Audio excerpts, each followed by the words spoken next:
Hello and welcome to Conspiracy Pilled Season 6, Episode 1. First episode of a new season. I'm Abby Libby. I'm here with my co-host Liz Brooks, who happens to be my sister. How's it going? It is going well. I'm alive. It is going. I'm alive. Yeah, I had the stomach flu, then Liz had the stomach flu. Plague. Yes. Yes. So in chat, Swim was asking, when is End of the World After Party starting? Oh. And it is in fact live, so I will show you that real quick. End of the World After Party. Tell the audience what that is. So some weirdo, and by that I mean me, wrote a book just for funsies based on like a game that I played with a friend. And so I did not take it seriously while I was writing it. I then was like, oh, I kind of like this. Let me actually do like an attempt at making it good. And then I was like, I don't intend to do anything important with it, so y'all can read it if you want to. And my apologies in advance if you do read it. You may be entitled to compensation. But the art for the cover thingy is kind of cool. So at least there's something good that came out of it. Yeah. And what did you use? Grok?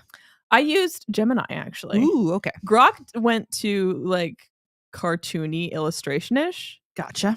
So he didn't. Grok was fired from that particular task. I gave him multiple tries, but Gemini got it. Yeah. You gotta, you gotta, what is it? Interview, audition. You gotta audition your AI artists. Now, to be clear, the book itself is written with zero AI. Mm-hmm. If it were written with AI, it would probably be better. And this is how you know it is written by exclusively me. Liz is underselling this. This is a really cool story, and I appreciate you saying that. And I hope you guys enjoy it. So we're publishing what is the frequency we're publishing at? Once a week. And it's going to be in 12 sections. So they're actually going to be kind of decently long sections. And it would be best described as like a dark comedy. There's zombies. There is a fair amount of gore. Like be warned. There's gore, like trigger warning if you're into that. But it's also, homemade. So homemade. You have to like it. Yes. Oh, okay. Yes. Liz made you guys a homemade book. Yes. Whatever that means. Baked it at home. All right. And Liz is presenting the episode tonight. Yes. What is it about? It is about Oak Island. And it's going to be the first of 4. So just to give you just an overview, there's a huge amount of information about this. Like there's a TV show, and then the TV show had baby TV shows. There's now like 4 of them. Really? 4 babies? Yeah. So there's Curse of Oak Island is the main one, and then there's Curse of Oak Island Drilling Down, and then there's one that just focuses on like the folklore, and then there's one that isn't talking so much about Oak Island, but it's the same people, and they're talking about other buried treasure, I guess. And there's like a gazillion episodes. And so you could easily just go down a rabbit hole. Like I can see, as I did the research, I was like, yeah, I totally get how people have given their entire lives to this, because if I wanted to go full autism mode and read all the info, that would just be my life. And so today we're going to just kind of give a very heavily Liz filtered view of the search thus far, kind of how it started, some of the highlight points along the way, some of the things that kind of the way I see Oak Island, like what interests me about it. It's going to be very much like a me episode, only because I had to cut so much for you got to filter somehow. And what better way than filter by your own interest? Exactly. And then I'm going to kind of circle around to like the supernatural element at the end. And then for the subsequent episodes, the second one is going to talk about the Freemasonry theory of Oak Island. There's a lot of theories. I'm going to barely touch on any of them, if at all, in this episode, because if I were to list all the theories, that would be a whole episode. So episode 2 is going to just exclusively focus on the Freemasonry theory. Episode 3 is going to be a little bit of a broader scope. It's going to talk about the theory of the Knights Templar actually having made it to North America. And it's going to circle back to Oak Island at the end. Love it. And then part 4, we're going to talk about Francis Bacon. Is he actually Shakespeare? The basically the cult of Baconites that have risen around him, and that connection to Oak Island. So yeah. So it's kind of a series about Oak Island, but it's sneakily like using Oak Island as an excuse to talk about other conspiracy theories. It's become a Franken series. It's a Franken. Yes. I love it. I'm very excited about all of this. And all right. One final thing. Because I love you guys, I'm doing the Francis Bacon show. A little known fact about me is that I really hate his name because it's a food name and it doesn't make sense as a last name, and I hate saying it. but I will do an entire episode saying it because I'm a masochist. So anyway. No, because you love the audience. Right, because I love you guys. That's what we were going Yes. with. Stick to the script. Yeah. Okay. Well, let's get into it. Yeah. Okay. So, let's look at the island, which I personally feel like it's shaped like a duck. Okay. Yes. Once Hang it's on, up on the hang screen, on. you guys will see. Oh, So- yeah, I see it. Yeah, this angle doesn't show it quite as much, but yeah, the little beak at the end. So basically, this island, it's argued, and we might mention this a bit more. It comes up a lot in the Oak Island research. It's argued that this is actually two islands that were manually connected. You see that middle part where there's a very large triangular swamp. That is now considered to be very much an artificially made swamp. Mhm. And so I don't know if you guys picked this up. I think your guys are pretty discerning, but this island has oaks on it. Oh, really? Yeah. I really didn't see that coming. Yes, interestingly enough. Although, one thing to know. Okay, so let's back up a little. We'll get to the oaks in a bit. So it's almost a mile long and it's almost half a mile wide at its broadest part. So it's not that big. It's just off the coast of Nova Scotia. And both ends of the island are also very geologically different. That's another reason why they think it's two. And there's a bunch of like little small islands around it, like Frog Island, and I forget the name of the others. But and when it was discovered or settled or whatever, it was named after the oaks on it. But those are actually not the oaks that are on it today. And the other interesting thing about it is that there were no other islands in Mahone Bay, which is the bay that this is in, that have oaks on them. So that's why people weren't just unimaginative of like, this one has trees on it. Like there was a distinct feature. But we don't know what kind of species of oak it was. We can't make guesses as to the origin, who planted them, because they were killed off in the 19th century by an infestation of black ants. Ew. So the ones on the island now are just, I think they're probably still oaks, but they're not. Well, I mean, I big, can imagine someone like, oh, it's called Oak Island. We have to replant the oaks. Yeah. So I didn't delve into that part of the history or whatever, but there you go. So it's already kind of a cool island just on its own right. So let's pull up a diagram of the Oak Island digs just to give you an idea of how big this effort has been. It's a story of repeated folly because we've got like tens of thousands of man hours put into this. People have poured their entire lives into this. I'm not exaggerating. Like there was at least one guy who put in 50 years of his life, and I think there were several. 6 people have died in pursuit of this fortune. Numerous fortunes have been lost in the pursuit of this fortune. And just many lives just ruined in pursuit of it. So this diagram on screen does not even show you, I don't think, everything that's been done, because this is just one section. But you can see all these shafts and boreholes that have been done. People are it's a Swiss cheese island. So tryptophobia warning there, I guess. And they're digging, well, obviously we're going to get into it, but they're trying to find a treasure that's kind of been hinted at and promised at, but no one's actually seen it. Yeah. And they'll find, like, if you watch the show, I cycle between enjoying the show and being like, okay, this is so repetitive and boring and fruitless, because they'll cycle between like, oh, we found like a piece of leather, or we found a cool coin, or we found this metal tool, and you'll be like, oh my gosh, so many interesting things are happening, and then just nothing. And it's just the same repetitive of like, they keep finding garbage, interesting garbage that could mean something, and they can make much of it. And at this point, I'm just like, are you sure you didn't find the treasure like 5 years ago and you haven't told us because you want to keep the show going? Or is this just nothing? So, well, yeah, we'll get into that. But so there's a lot of debate about the start of this whole endeavor, mainly because it happened so long ago, and records are kind of inconsistent. So allegedly, this began in 1795. Most of the information about the early events, they come from Anthony Vaughan. I think I'm pronouncing that right. He's the primary source for an 1862 October 16 Liverpool Today transcript of the operations. Other accounts have passed down from John Smith's daughter, Mary. So Anthony Vaughan and John Smith are two of the people involved in the finding of this, allegedly. So there's a lot of arguing about whether these people were teenagers when they found the island, or not the island, but the money pit, or if they were adults. Randall Sullivan, who wrote the Curse of Oak Island book, he does a very good job of tracing the genealogical roots of these people, and he seems to determine some pretty good evidence that they were in fact teenagers. So that's the angle I'm going to take just for ease of this. But when I discuss the Masonic angle, I might delve into a little bit more of the reason why there's the argument.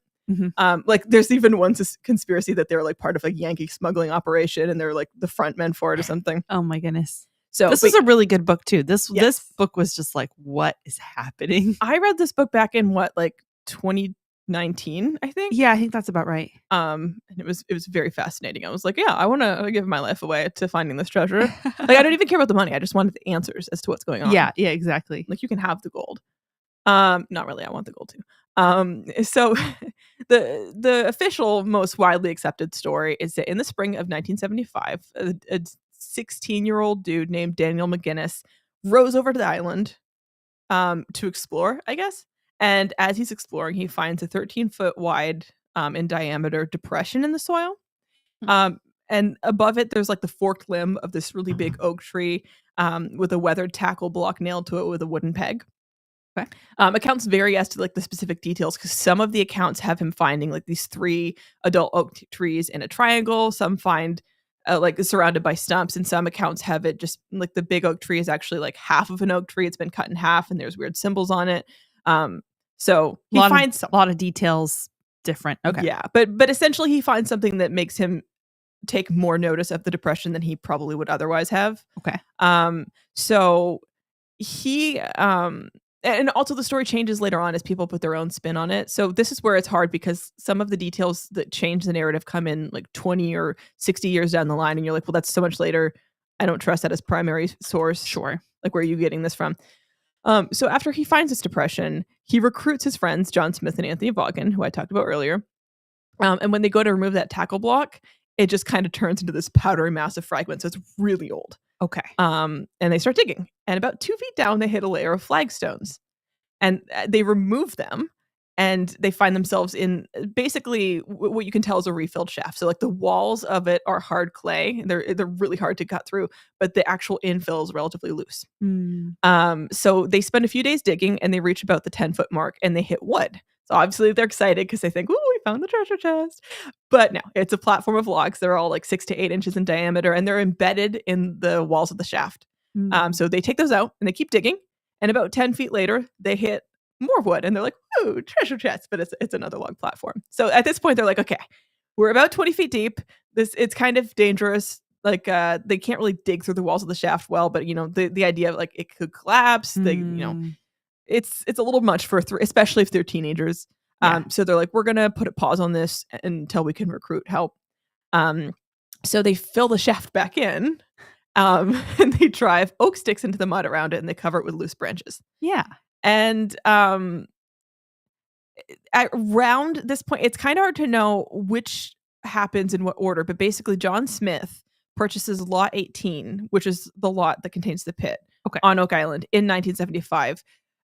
It's just not known whether he purchased it conveniently beforehand or if he immediately was like, I am buying this land so that we can come back to it. Sure. That interpretation makes more sense to me.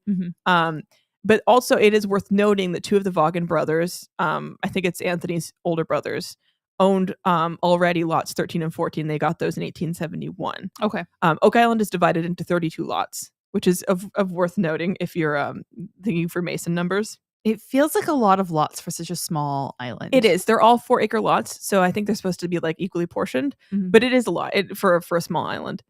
And so at this point, I would be like, let's go, let's get this thing going. But I don't know if it was just a hold up finding help. So at this point, they settle down, they raise families, and the whole thing's backburnered for 7 to 8 years. Wow. Yeah, it's a long time to leave it.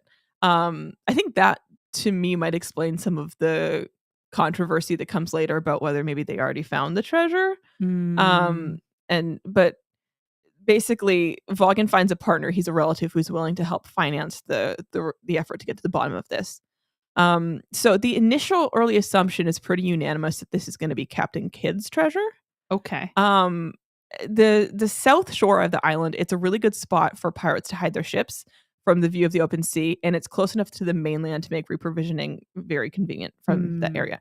And Mahone Bay was a well-known pirate haven. And so like not just this area, but like all around it, people would find pirate caches all the time in Nova Scotia. So it wasn't weird to be like, oh yeah, there's probably buried treasure. In fact, it's possible he went to the island on the chance that maybe some pirate had buried something there. But Captain Kidd, some context about him is he's a privateer turned pirate. He was executed for his crimes, but before he was in prison, he tried to claim that on his way from New York to the Caribbean, he hid a huge amount of treasure. And he said he'd turn it over to the crown if they'd let him sail a ship there to lead them to it. It was like his bargaining chip to survive. Yes. And some of his stashed treasure has been found by the crown, but nothing on the level of what's believed that he took. Although in the Freemason episode, we'll talk about, did maybe someone get the secret from him about the treasure? Dun, dun, dun, dun. So another thing that potentially serves as proof that there's pirate activity on Oak Island is a narrative that it does occur much later on. So it's possible that this person was just like, hey, let me go back and find some interesting accounts of Oak Island. And he just publishes it then. It could be this is made up out of whole cloth, but essentially it seems like people had been for years reporting seeing like strange lights on the island before the finding of the treasure. Interesting. People were also reluctant to visit the island because on one occasion, 2 men had set out to investigate, like they'd seen these silhouettes against a bonfire. And the men who set out to investigate it never returned. Oak Island had been inhabited, I think, since the 1760s. But I think before then, there was nobody owning, like I think it was even divided up into lots at that point. Right. So it could conceivably have been used for this sort of thing. So anyway, yeah. In 1804, the Onslow Company begins to work on the island. That's the company that's funded by Vaughan's relative. Okay. And they spot the area, even though it's been like a little sunken in and muddy, it doesn't look like it's been disturbed. So they begin re-excavating it, and they install like wooden cribbing on the sides of the shaft to avoid cave-ins. And they clear to the original 20-foot mark, and then they make it another 10 feet, and then they hit another log platform. And this is a pattern that repeats itself about every 10 feet. People will say 10 feet. It's not like someone was sitting and measuring, but it's just in that range. Approximately every 10 feet, there's a log platform. Yeah. So I'm just going to say at such and such feet and just understand that's kind of approximate. So they hit at 40 feet. There's a log platform covered in a thick layer of charcoal. So we've got a new development here. Everybody on the edge of your seats. At 50 feet, they find a platform of logs with smooth beach stones on it, and they're reported to have figures and letters carved on them, but no record of what the figures and letters were. It's a shame they didn't have photography back then. Yeah. And then at 60 feet, the log platform has manila grass and coconut fibers or husks, which is not native to the island. Right. It's Nova Scotia. Yeah. Ooh. And then I feel like that gives extra credence to the pirate theory. Yes. Yeah. Especially because like this is a tropical thing. Pirates are very tropical, I am told. Yes. And then another non-native thing, I believe, is at 70 feet, they find on the log platform, it's sealed with a layer of like blue clay putty.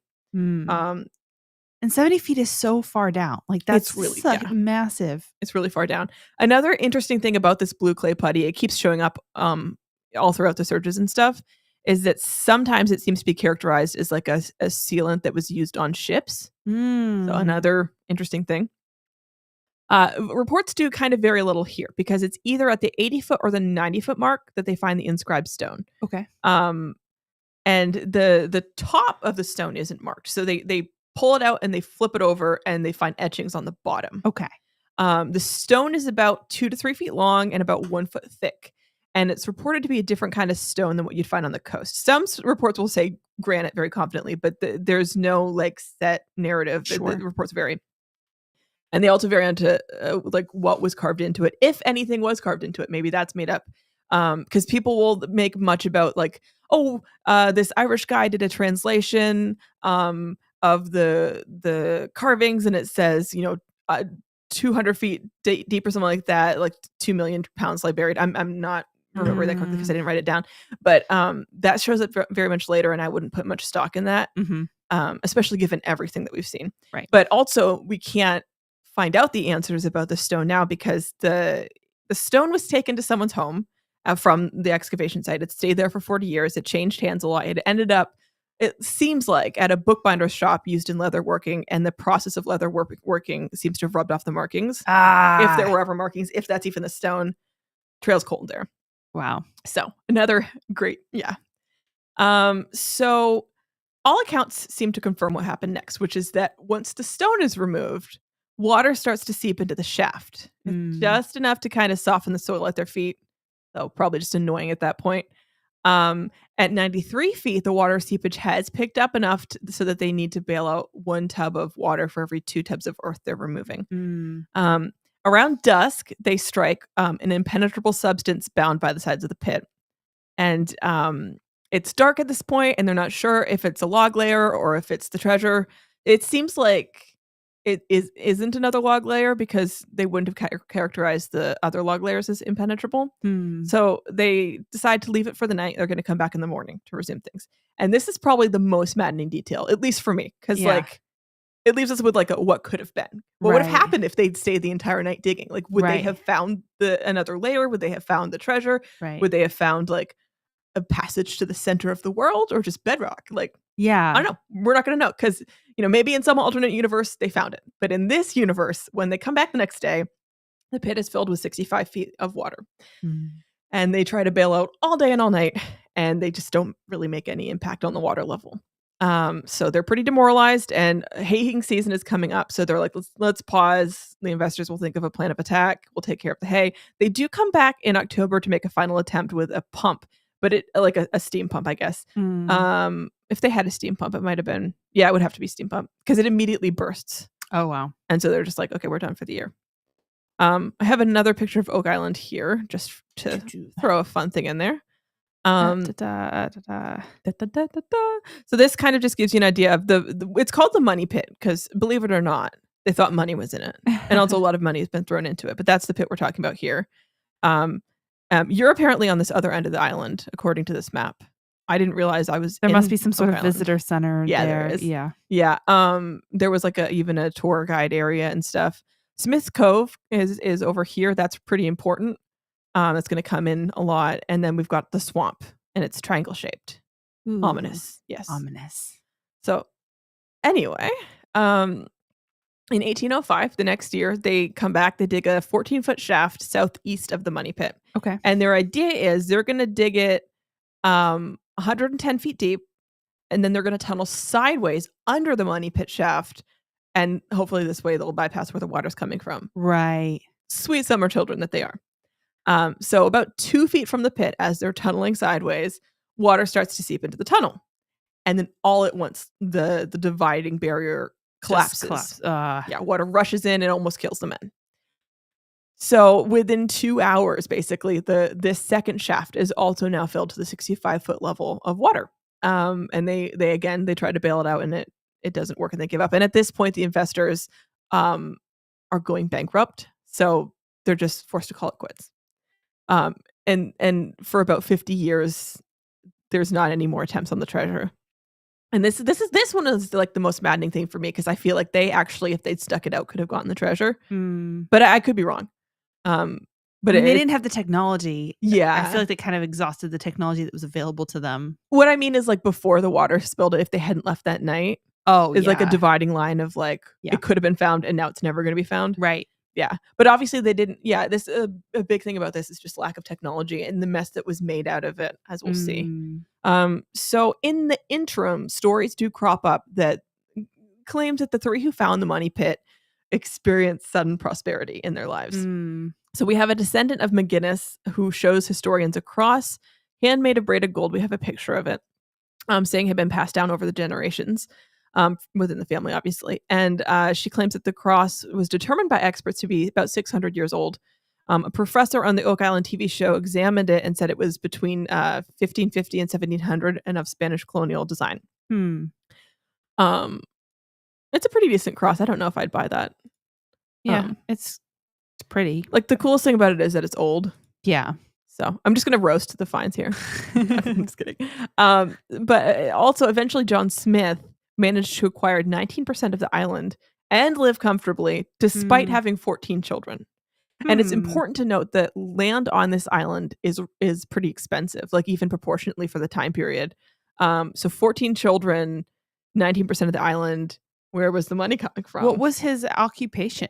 I'm not sure. It's possible it's mentioned in the Curse of Oak Island book. That's not something I thought to put down in my notes. Okay. Anthony Vaughan's brothers, John and Daniel, they had a successful mill and shipyard. Okay. which they were said to have purchased with a pile of coins. And Lucy Vaughan, a descendant of Anthony, is said to have possessed a trunk containing about 25 bags of gold. Some of these stories are kind of hard to believe because it's really easy fodder for urban legends. Right. But the idea, the prevailing, I think, legend is that the original three men did find a treasure, or at least part of the treasure, during their first time digging in the pit. And it kind of just whet their appetite for more. Because obviously the big thing is that they believed that there was more treasure or treasure at all.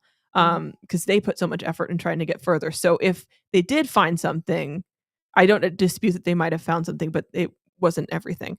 I think the main theory is that there was like bait treasure in this shaft to encourage you to spring the trap, but that the real full payload is somewhere else in another shaft. Oh, okay. So one 1870 article mistakenly includes Samuel Ball in the original three instead of Vaughan. Oh. So Samuel Ball was an escaped slave.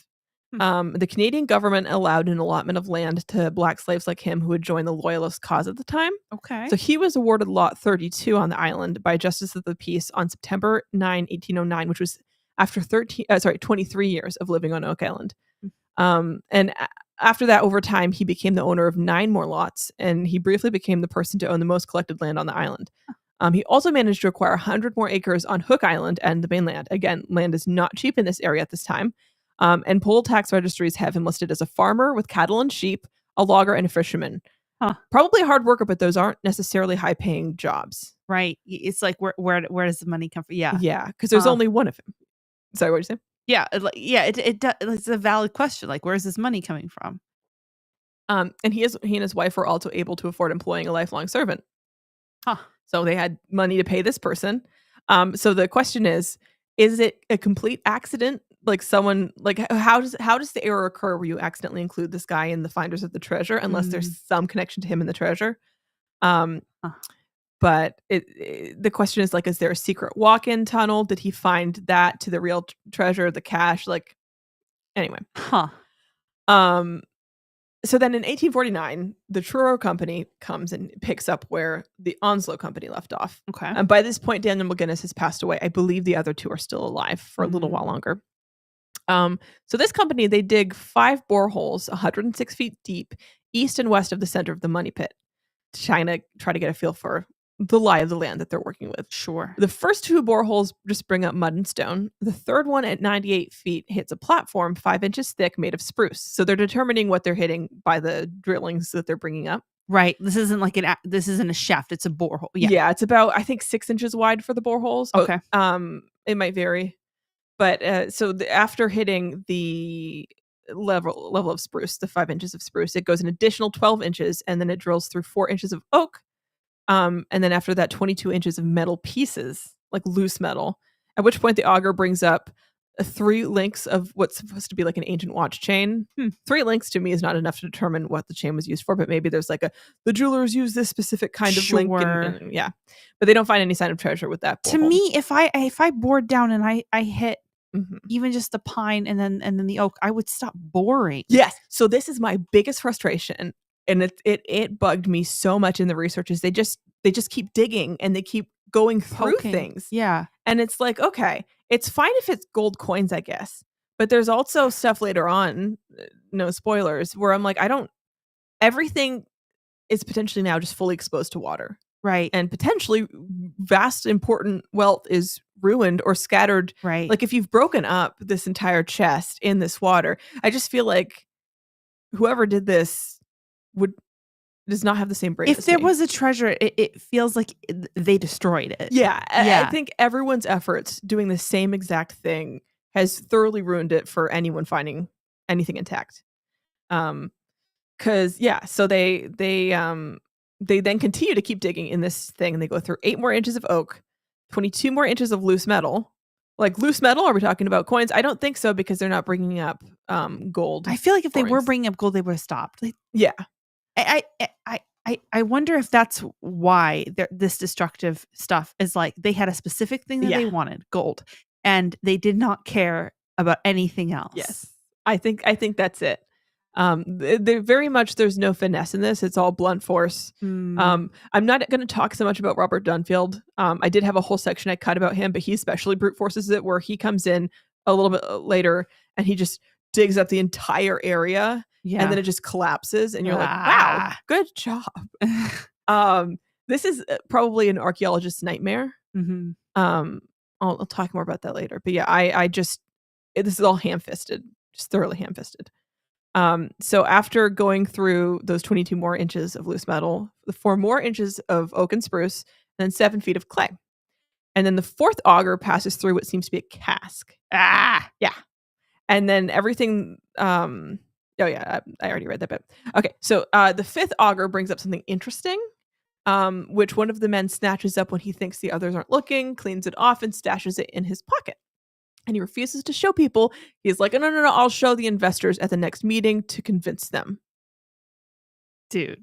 And this guy, James Pitblado, he's the mining engineer and foreman of the crew. He's reported to have only shown one person what he found, a Charles Dickens Archibald, manager of Arcadian Ironworks, who then tried very hard to purchase John Smith's Oak Island lots from him. Oh. And he offered him way more than the land was worth. What the fuck?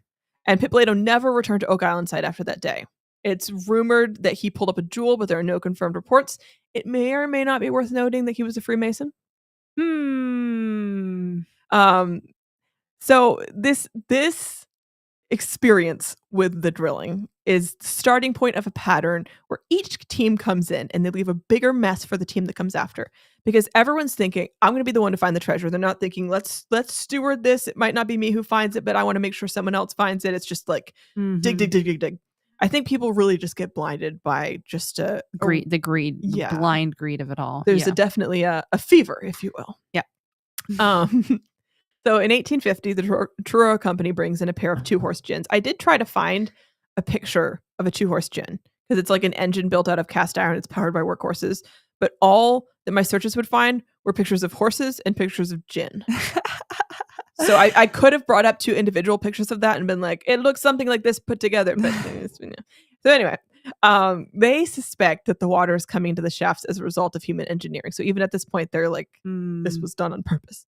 A purposeful booby trap of the shaft. Yes, because the walls of the shafts are really hard, like impermeable clay. And so it's not the kind that would allow for just natural groundwater seepage. Right. And the way that the shaft fills really quickly when it's a certain point is breached seems to indicate they're hitting a tunnel. Yeah. So they have a brilliant idea that no one has ever thought of before. Can you guess what their idea is? Let's dig another hole. Yes, let's dig another hole. We'll go down to about like the 110-foot mark or whatever, and we'll dig sideways to the money pit. That's never been tried before. Yeah. So yeah, and it stays dry until the 109-foot mark, at which point they do start diverting towards the pit. But just like shaft number 2, once they get pretty close to the money pit, the tunnel collapses, with water fills the shaft, and the men almost die. Brilliant plan. Again. Yes, let's maybe not do that one ever again. Why didn't they go lower? Yeah, honestly, why didn't they go lower? Why didn't they just I don't even know. So this shaft fills up, obviously. And even with the 2-horse gins, I can't figure out if there's 2 horse gins or if it's just a 2-horse gin. I think there's several 2-horse gins. Anyway, there's gins, they're pumping water. 24 hours a day for an entire week, along with men billing it out. No luck. They do manage to lower the water level to about the 80-foot mark in the money pit, but that's not deep enough. Right. And it's through this process that they realize that the shafts have been filling with salt water. I'm sure they very scientifically tested it. Yes. How has it been this many years and they didn't realize until now that it's salt water? I don't know if the others realized and it just wasn't recorded. Okay. In the official annals of the thing. I feel like someone would have to be like, I'm gonna taste this water. But I think this assumption is it's groundwater, and then now they're realizing, oh, it's coming from the ocean. I keep hearing Esau. I'm gonna text Ron. am hearing him. I just thought it was because my show was so bad. Okay. So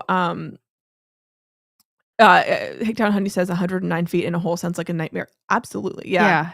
Azer 86 the Azer 86X says same, the destructive practices hurt me as an archaeologist. Yeah.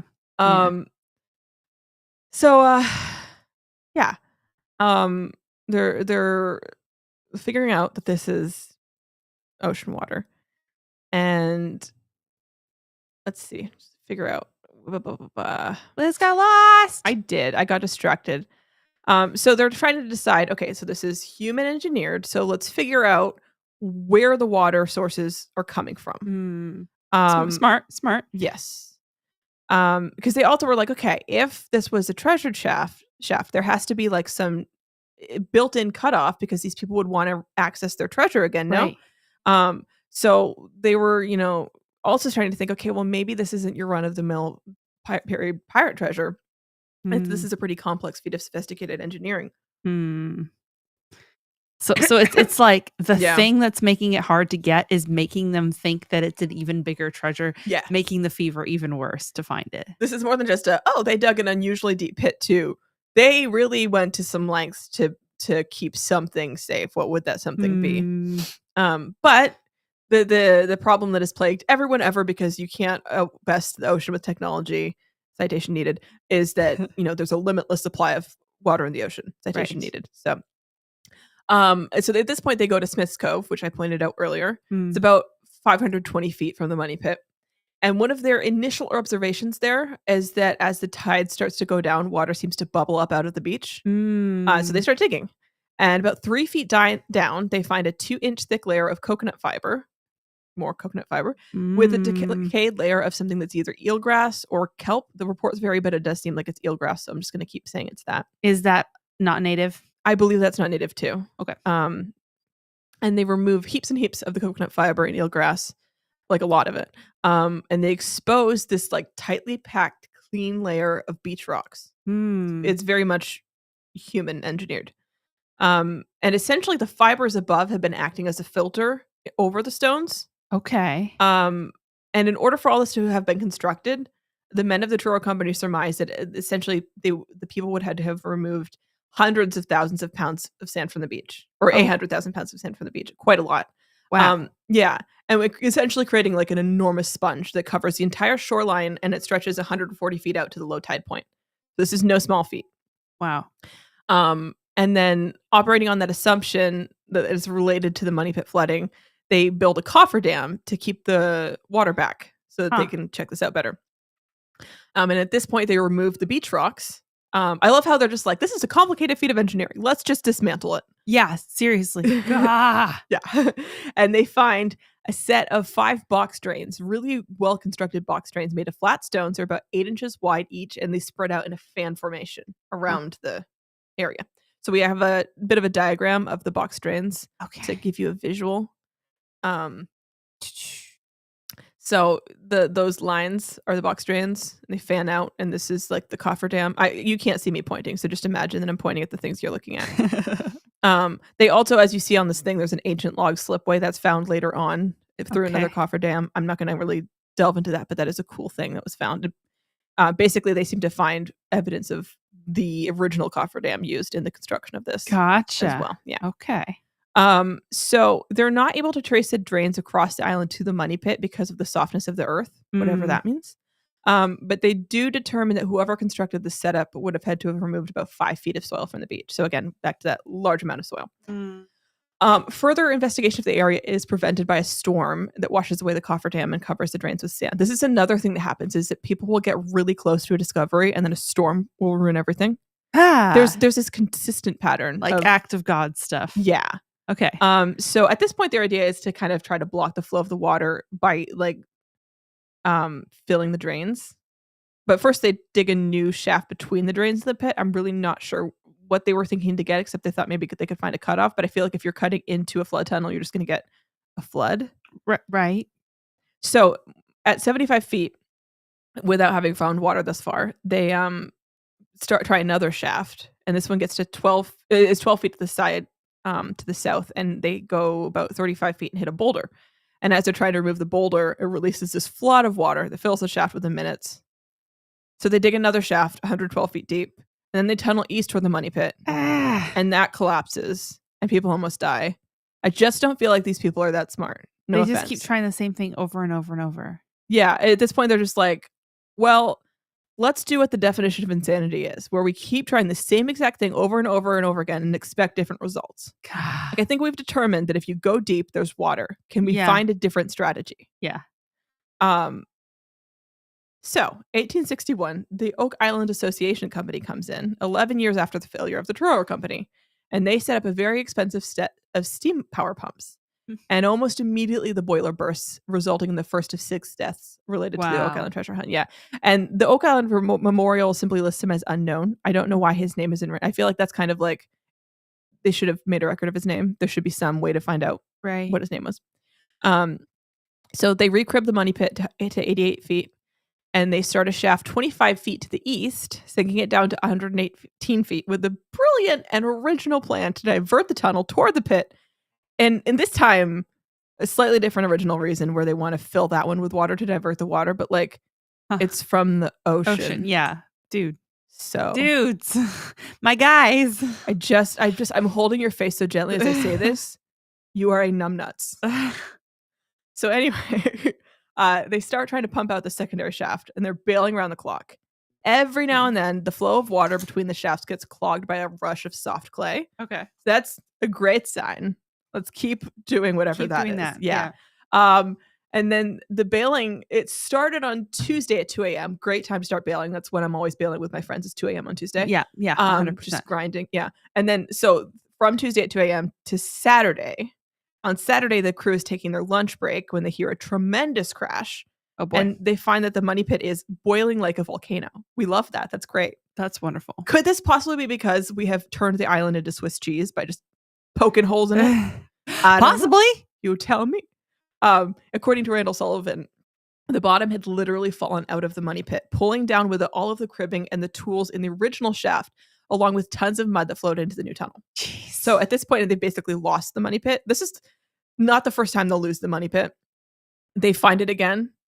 Later on, spoilers, we'll get into that. And then eventually it's just fully lost. Like at this point, nobody knows exactly where the money pit is. They know the rough vicinity, obviously. Right. But the shaft is so just like collapsed. Right. And that guy who did all the digging and excavating, it's just gone. Yeah. So, in 1862, they dig shafts 8 and 9, tunneling outward at the bottom to find any trace of the flood system. I feel like we found enough traces of the flood tunnel system. Yeah. We've established that this is a flood system. What are you going to do? Drown about it? Like, are you going to sit there like holding your hands over, like, we found the flood tunnel. What next? We didn't think this part through. Yeah. Goodness. So at this point, they're like, okay, let's try to plug the drains with packed clay. Feel like they should have started with that.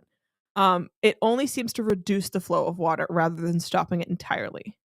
Yeah. Why didn't they start with that? Yeah. Okay. Just whatever. I would like a word with some of these. I'm over it. Yeah. Men. In 1862, they also clear out the money pit and recrib it down to 130 feet. The next year, they dig a circular tunnel 95 feet down all around the money pit. So they're just like, how much further can we just ruin the infrastructure of this poor, riddled island? And they find evidence of previous shafts from treasure hunters, but nothing indicating the original flood system. Although every time they go lower than 110 feet, water starts to fill the tunnels. I could have told you that was going to happen. I'm just saying. In 1864, the Oak Island Association finds what it believes to be a flood tunnel, but combined with the decaying stability of the money pit, which has been examined by mining engineers and declared that it should be condemned, and the fact that the company is going bankrupt, they have to abandon operations. So, how many companies have to go bankrupt before you're like, you know what? Maybe this is not worthwhile endeavor. You're like, maybe the real treasure is the money we poured into this endeavor along the way. I can understand if one company is like, okay, I see where they went wrong. This is what they did. This is what I'm going to do differently. This is how I'm going to invest. But so many companies just did the same things and just went bankrupt, just drilling more holes. Yep. It just, you can't brute force this. And yet. So Frederick Blair, he's one guy who gave his entire life to this.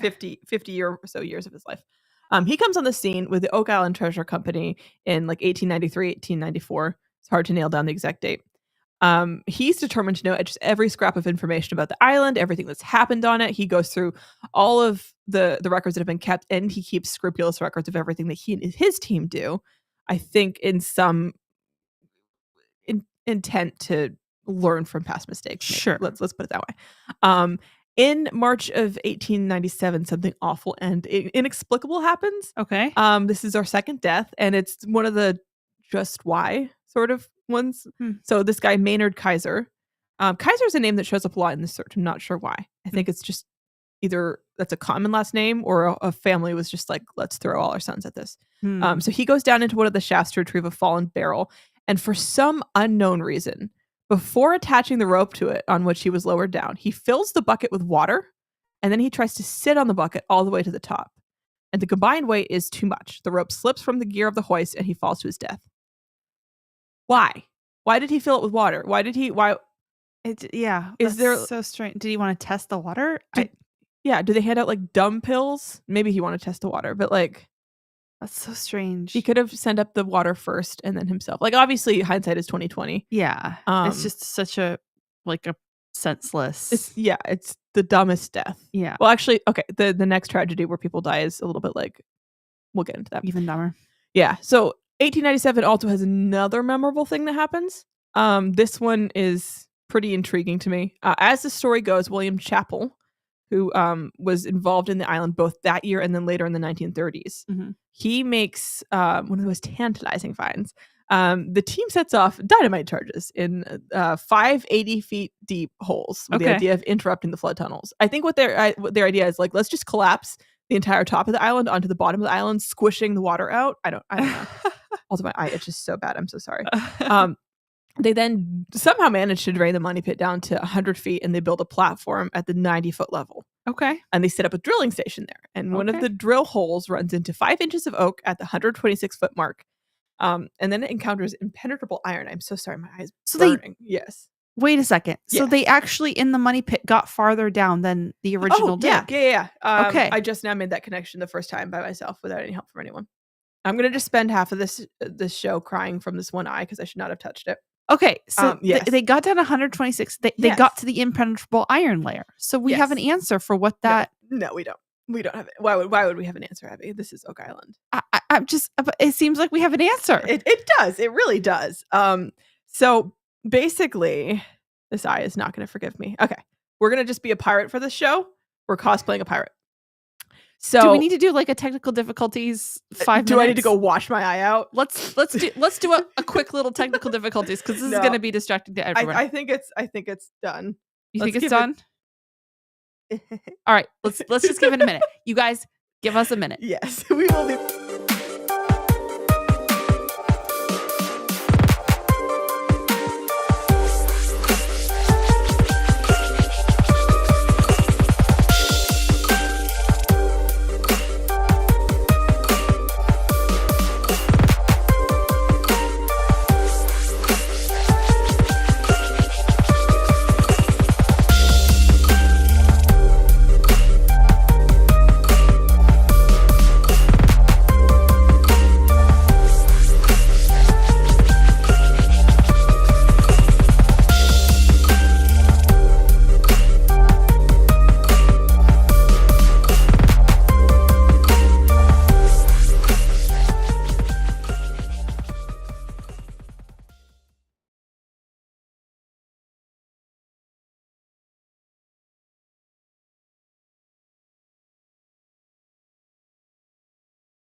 I just gotta.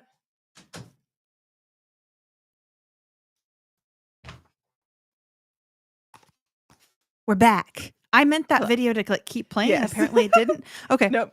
Okay. So, Boots did poison me. Yes.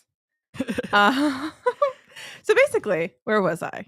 Oh yeah, okay. We got lower than the original Yes. shaft. Okay. And we hit that impenetrable iron. Okay. So they drill a second time a foot away, and the same thing happens. They hit that iron. Okay.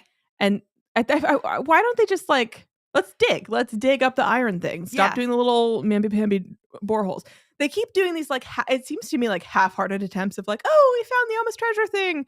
And then we didn't do anything more about it. I'm so confused. Like, it just doesn't make sense. It's nonsensical. Like, are they in?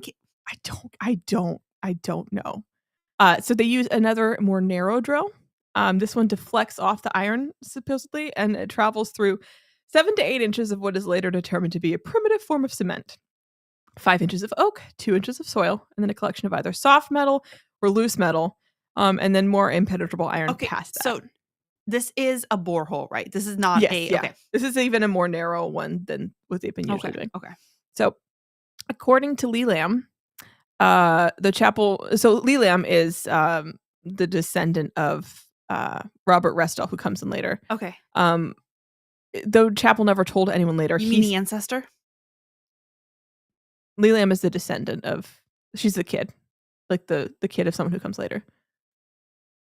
Who comes later? Yeah. So okay, Robert Restall is a character. He comes in later. He has a kid. This kid wrote a book about it, and the kid is saying that Chapel, though he never told anyone, he confided in Robert, who we'll talk about in a bit, that the drill brought up traces of gold. Oh. Yes. So that's the other thing. It's like when people supposedly actually see treasure, they keep it so secretive because they're like, they want to like scam out the other people working with them so that they don't know about the treasure, so they don't have to like share it. What? Yeah. Yeah. So Agathusia says, based on how this has been managed so far, I am surprised this wasn't a government public works project. Honestly, yeah. I feel like the government takes their cues from this. They're like studying this for like, okay, how can we make this even worse? Anyway, the second hole is also responsible for a find that I think shapes. Do not touch your eye, Liz. Do not touch your eye. That shapes the search later on, even to this day, because they pull up a tiny shred of rolled up fiber that turns out to be a piece of parchment with 2 letters written on it in India ink using a quill pen. Could be either UI, VI, or WI. So we've got potentially scrolls, which you have just drilled through. Yeah. Holy crap. That's so. Not only have you destroyed this individual scroll, you have now exposed them to water. So we could have a whole wealth of a library down here, potentially Shakespeare's writing, as we're going to discuss in the 4th series of this. But I mean, it's gone. Yeah. So anyway, so they drill a third hole, because what better thing to do than instead of being like, whoa, we have found something potentially delicate. Can we not make this worse? Let's just drill more holes in it. Yeah. Let's do that instead. So they go through wood at 122 feet, and then they encounter that same cement at 153 feet. And then they go through 4 feet of wood, and then 3 more feet of cement before going through 11 feet of blue clay, and then finally hitting that same iron obstacle, this time at 171 feet. A 4th hole hits the iron at 166 feet, but either manages to pass through it or is deflected because it then makes it to solid clay at the 188 foot mark. And then a 5th hole hits the cement at 150 feet, and then solid clay at 175. Okay. So they're just digging lots of holes. Another thing that's of note at this time is that at 126 feet, a spout of water shoots up from one of the boreholes, indicating that there is a second, deeper flood tunnel, allowing in water to the tune of 400 gallons a minute. So this is likely what would explain why the efforts to plug the first flood tunnel were so unsuccessful. There's another source of water. Gotcha. So what they are digging in, like what seems to be a vault made out of iron surrounded by this primitive cement, is deemed the chapel vault. It's allegedly this. It may or may not exist. So the thing about this is that the story of the vault is publicized by William Chapel's son, Melvin Chapel, much later when he's trying to drum up interest for shareholders. So one source that I found asserts that William Chapel never mentioned the vault specifically in his notes. I think the boreholes are real or something. I'm not exactly sure what's uncertain about this, but there's question about whether this find is even a legitimate find. Okay. And the Curse of Oak Island TV show tries to chase down this elusive vault starting in season 9, episode 18. And they were still going in like episode 22 when I was like, okay, I give up. They're not finding anything. So I went to Reddit for answers because you should always go to Reddit for answers. Always. So this one Redditor, I'm going to read a kind of lengthy comment because I liked what they had to say. Okay. So they say the chapel vault has been the username is Clean Bad Room, just to give credit. The chapel vault has been looked for many times. It was thought to be the location of the original money pit. As we know today, the original location of the money pit is not near the Dunfield dig. So Dunfield is the one who just dug up everything. The chapel shafts were dug in the late 1890s, then again in the 1930s, and then again in the late 1930s and 1940s by Chapel, his son, and Mr. Hedden, who was another treasure hunter later. All were close to their target goals, but nothing of value ever came up. Hedden did find some old artifacts when digging his shaft, but it was likely from early 1800 searchers. The garden shaft is probably the closest shaft to the original money pit area. That's one that's been done more recently in the show. That area the team has explored in depth and have found very little except the baby blob area, which is an area where high traces of gold and silver in the water have been found. Ooh. So they say, I don't think the money pit was a treasure shaft. It likely had an industrial complex to it. Because of bad archaeology and hundreds of years of treasure hunters, that history has been lost. The original money pit was probably something cool, but it has been lost to time. It would fit in with other sites on the island that date from the 1500s. So he's bringing up the idea that I was wondering about too, is that like, this might not have been a treasure shaft. This might have been some cool underground, like Thing. primitive living, like, there's the tunnel, what's it called? There's like a warren of tunnels in Turkey that was found. Oh, like, yeah. yeah, an underground living arrangement for like a bunch of people. Yeah. This could have been something like that, or, you know, something else cool, but it's just, you know, It's just gone. it wasn't dug with care to preserve the actual tunnel. Like, I don't care if they get the treasure at this point, because like the coolest thing about the treasure is the construction around it. Right. To be able to explore those tunnels and to see like what went into it is half the wealth that's there. It's like two things at the same time. Yeah. One, that they destroyed so much, and two, that they didn't keep good records Yeah. of what it was that they were doing and finding. Ah. Yeah. Azar86X says they ended up finding Micmac pottery at one point too. Yes. Hicktown Honey would like to know, would this treasure get our country out of debt? It's possible, but it would belong to Canada. So for that reason alone, we don't want them to find it.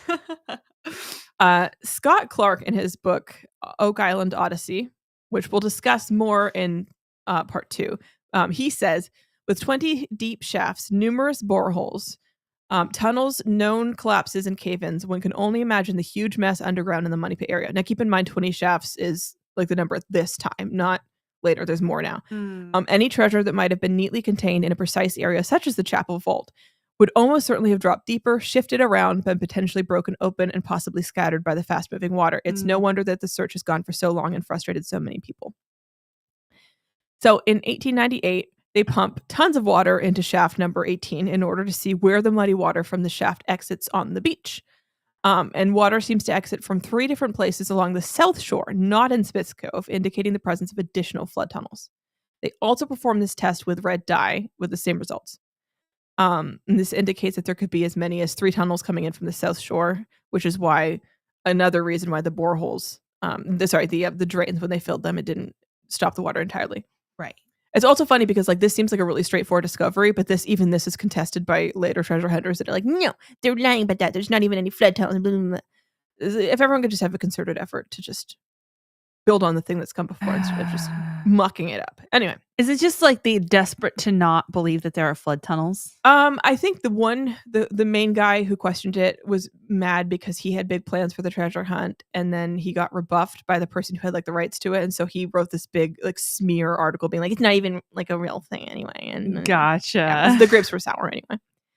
In 1936, it's discovered and later proven that the shoreline has been eroding 2 feet every 40 years, meaning that a great deal of the original beach construction could now be underwater.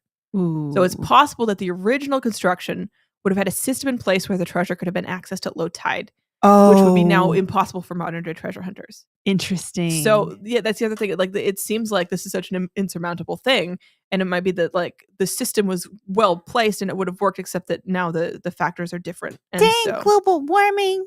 Dang. Well, it's the erosion. It's not the water rising, I think. But yeah, global warming. Global warming. Global warming.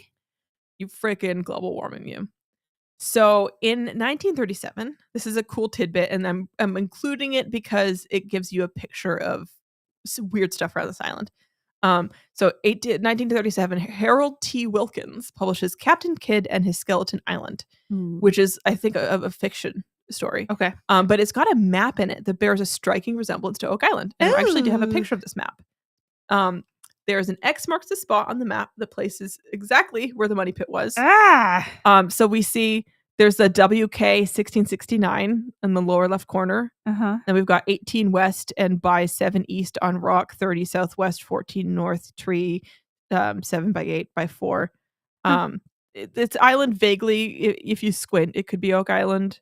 Cocoa Palms Desert. Those some of the markings on this are like not very consistent. Where's my mouse? There we go. Okay.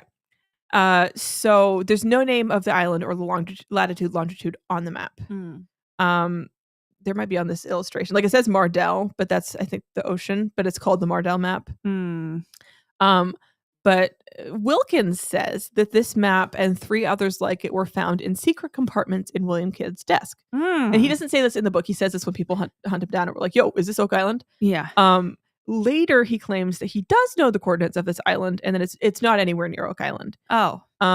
However, interesting thing here. So back in 1897, there was a stone triangle and a drilled boulder that were found. People lost track of them, but basically it's a triangle made out of like placed stones, and then there's a boulder with like a hole drilled in it. Right. And the triangle is equilateral. It's hidden under a bush. It's just above the high water mark. It's 10 feet on each side with a medial line of stones connecting the base and the apex, and there's a curved line of beach stones 3 feet below connecting the 2 corners of the base. Okay. So when this map is found or brought to people's attention, they start at this effort to find this triangle and the drilled boulder, and they find them, and they find another drilled boulder. Okay. And when they survey the island using the reference points from the map, they discover that the medial line of the triangle points due north, exactly marking out the center of the money pit. Like they follow the 8 by 7 by whatever things. Okay. So the actual directions on the map help them to find something of note, pointing toward the money pit. Right. But then later, Wilkins claims that he made the map up in the book entirely. What the? He allows it. He could have been subconsciously influenced by the real Captain Kidd treasure maps that he'd seen. But this is a weird thing that happens several times where someone comes forward with something that seems promising and it helps them find something. Yeah. Like there's even more found in association with this. I'm just not going to go into all the details. Okay. But then it comes out that the source they're using is bunk, supposedly. There's something really weirdly spiritual about this. Right. Yeah. This it reminds me a little bit of the episode I did on the Cecil Hotel, where all these weird coincidences that don't mean anything, and yet they do mean something. Right. Yeah. Because we're going to talk about another one in the Templar episode where something like this happens. Okay. So that's just an aside. That one, we're not going to chase that bit down, but I just wanted to drive you guys a little bit nuts because that drives me a little bit nuts. In October 1959, a man named Robert Russell, we mentioned him earlier because of Lee Lamb, he signs a contract to work on the island, and he moves his whole family there with him. And 3 years later, he finds an undocumented 1-foot diameter hole hidden beneath a pile of stones, and he pours concrete into it, and it all washes out into the ocean. I love this guy. He's like, there's a hole. I'm gonna pour concrete. I'm gonna pour concrete into it. Go for it, I guess. According to Randall Sullivan, he was the first to decide that the Oak Island swamp might be the key to solving the mystery of the place. His son Bobby's journal is filled with descriptions of their search for the metal mystery box that Edwin Hamilton's caretaker Jack Adams had claimed was buried in a corner of the swamp. I didn't dig much more into that. I just wanted to highlight, like, this guy is finding some, getting too close to the story. So August 17, 1965. It's a hot, sticky day. The air is heavy. There's not even a hint of a breeze. Robert Russell has found a corkscrew tunnel near the money pit the day before. Okay. I believe this is different than the one that he poured concrete into. Okay. And he wrote in his journal that he felt he was within 4 or 5 days of finding the treasure. Oh, wow. Yeah. So about 2 p.m., he comes out of one shaft. At 2:45, he checks on another one where a pump has been running all day. Okay. Either he climbs in or he falls in. No one actually sees what happens, but something must alert the others. There must be a sound or something, because his son Bobby tells Andrew Dumont and Cyril Hiltz, who are there with him, that something's wrong, and before he runs off towards the shaft. Investor Carl Grazer is also there. He beats Dumont and Hiltz to the scene where they see that Bobby is now also in the tunnel, unconscious in the black water at the bottom of the shaft, along with Robert Restall. So these guys, they shout for help, and then they climb in after him. And then all of them are unconscious before they get to the bottom. This is where anyone who has taken a training course in like CPR and first aid or lifeguarding would know that like if you especially see like say the first person falls in, I could understand being like he just fell. Right. But once you have a second person in the shaft inexplicably unconscious, nobody should go into the shaft anymore. The fact that 3 more people immediately pile in is almost like cartoon level, like Looney Tunes level. Yeah, it's so sad. Yeah. Like it's really sad. Obviously, like these people are rushing in trying to help, and I'm not calling them stupid, but at the same time, like this is a great example of learning caution. One example my mom would tell about is that someone, I believe, like there was a case growing up where someone was in a pool and unconscious, and someone jumped in to save them and was also unconscious, and the lifeguard stopped anyone else from trying to jump in and save them because the water was somehow electrified, they found out. Oh, wow. So anytime you see like people inexplicably dropping, don't immediately enter into the situation expecting different results. Yeah. Like I'm going to be the exception to this phenomena that I'm watching. Yeah. I am impervious to sudden unconsciousness. Wow. So Edward White is there. He's a tourist on the island. There's a lot of tourists present while this is happening. He's a fire captain from Buffalo, New York. He makes the connection. Okay, there's some sort of gas in the shaft. So he ties a rope around like his waist and thighs, like a makeshift harness. So this is brilliant because then people can pull him up if he goes unconscious. Yes. And some tourists lower him into the shaft. He manages to tie a line around Dumont before he passes out. So they pull him and Dumont out and revive him. What's interesting here is that the initial source, like Randall Sullivan, only talks about Dumont being pulled out. Oak Island Odyssey adds another person here, Leonard Kaiser, who also jumped into the shaft. Another Kaiser. Yeah, okay. Another Kaiser. I think the same spelling. I forget. I keep writing S and Z interchangeably and then forgetting what the actual spelling is. Okay. So this guy is included in Oak Island Odyssey. I had some trouble finding attestation about his, but I did find one article eventually that referenced him. So it does seem like there was this additional guy there. That they were able to pull two of them out. Yeah, that this Edward White guy did. But then at this point, everyone else is like, okay, the rest of the guys are goners. We're not going to keep trying to save them. So Jim Kaiser, I don't know if he's related to Leonard Kaiser or not. It's really hard to find information on these people. But again, a lot of Kaisers. The lack of information feels like a feature. It is. And it's possible if I were to go through and dig through like the actual like raw files from like I maybe could find that, but I love you guys. I'm not doing that. It feels like there's people obsessed enough with this story that it would have been done if it could be done. Like I'm gonna go off of what other obsessed people have found going through the files themselves. I don't.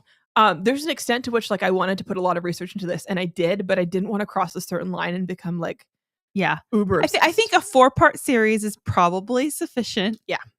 Yes, exactly. I don't want this to become like the Oak Island Fever episode where I like, or the show where I only talk about Oak Island ever, because that's could easily happen.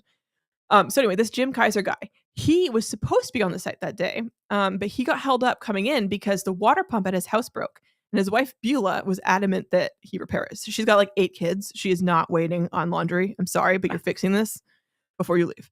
So every time he goes to leave, she comes out again and tells him it's broken again. This is God working. Yeah. Holy crap.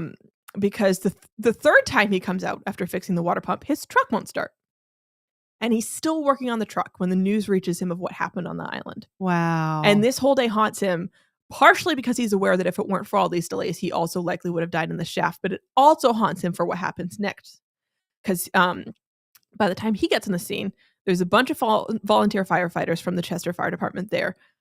They've decided that removing the bodies is too dangerous to do by hand. They're going to use a 3-pronged gaff, it's also called a treble hook, to pull the bodies up one by one. This is going to tear them to pieces, but they don't see any other options. Okay. And Jim is like, no, hell no. One of the firefighters there has a gas mask from World War II, a very, very random thing to have. There's probably a reason why he had it, but Jim puts it on. He seals the outside with wet rags, ties a makeshift harness on, and he has the firefighters lower him down 4 different times to retrieve the bodies. Holy crap. And he's never the same after this. Wow. So it's also really sad to note Cyril Hiltz, one of the guys who died, he was 16. He had quit his job as a scallop digger because he was afraid of drowning. Oh. And a few months later, the coroner determines that those in the shaft had drowned in the water at the Mm. bottom. So it's just one of those things of like he left because he's scared of this big thing and it found him anyway. Yeah. So there is a picture here of the memorial with their names on it. So the guy who went, why wasn't he the same just because of the experience of? We're gonna go a little bit more Okay. into it, but also the experience alone is enough to change him. Mhm. So